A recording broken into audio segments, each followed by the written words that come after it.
당신은 6살짜리 아들에게 가서 그 자식이 너를 때렸듯이 너도 그 아이에게 한 방 먹여 라고 말합니다. 당신은 반핵 시위에 참가합니다. 왜? 당신은 교회에 11조를 냅니다. 왜?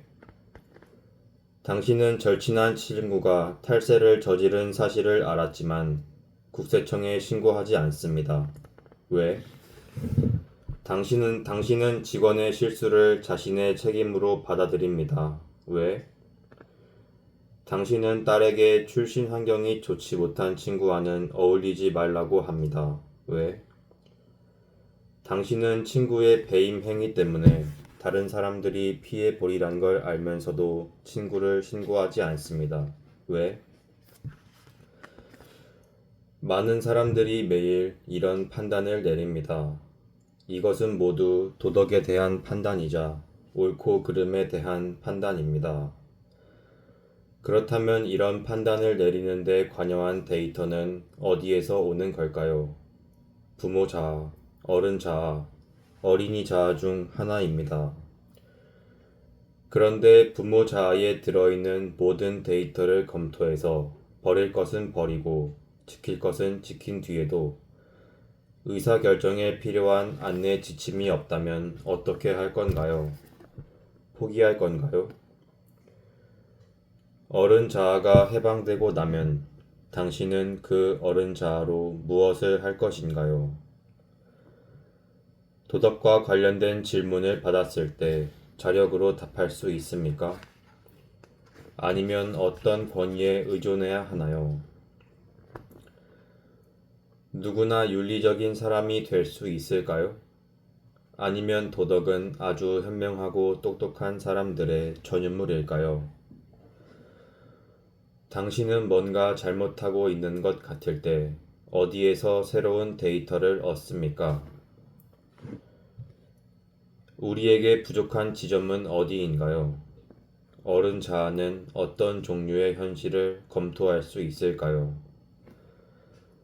현실은 우리에게 가장 중요한 치료 도구입니다. 또한 역사를 연구하고 인간 행동을 관찰하면서 얻어진 현실 이해는 타당성 있는 윤리 체계를 짜주는 도구이기도 합니다.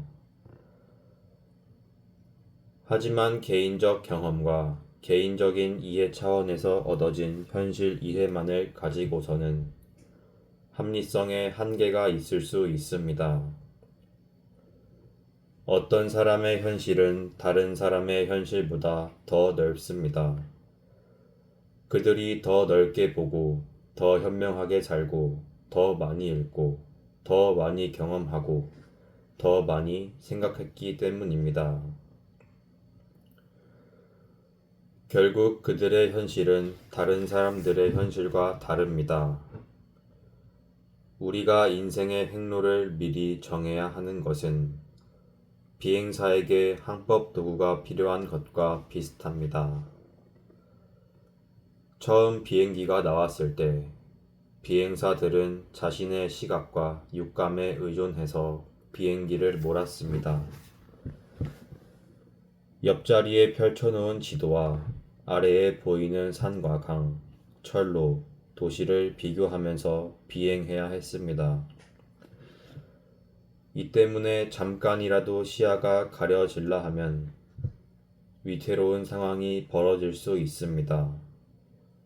그러다가 비행기의 위치와 두 지점을 각각 삼각형의 꼭지점으로 삼는 항법 보조 장치가 만들어졌습니다.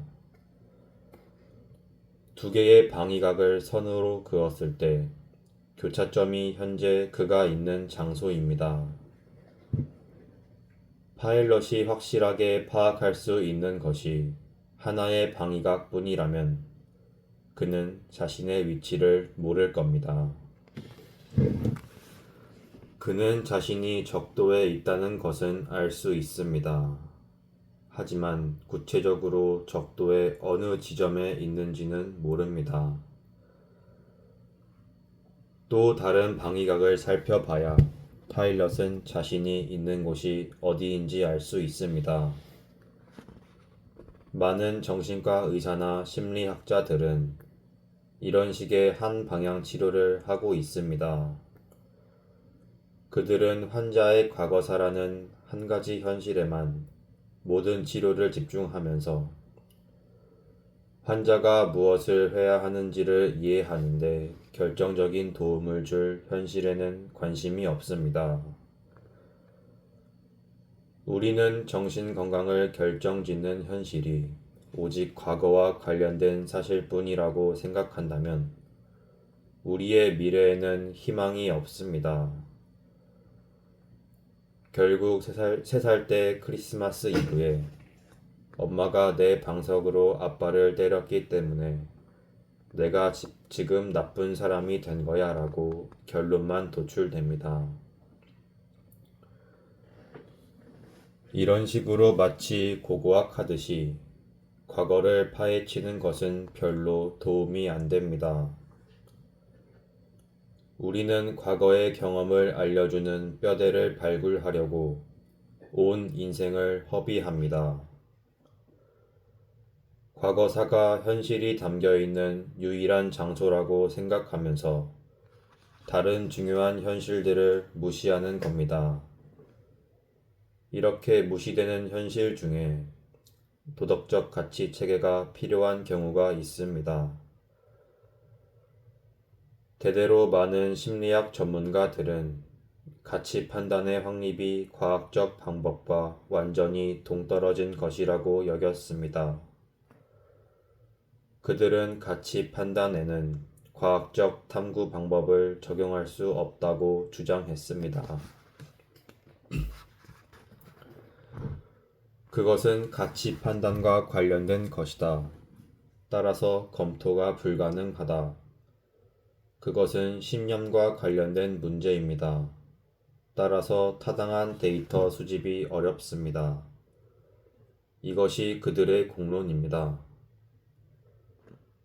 하지만 그들은 과학자들과 과학적 관찰 사실에 대한 신뢰성이 오직 도덕적 가치관에 달려 있다는 사실을 간과했습니다.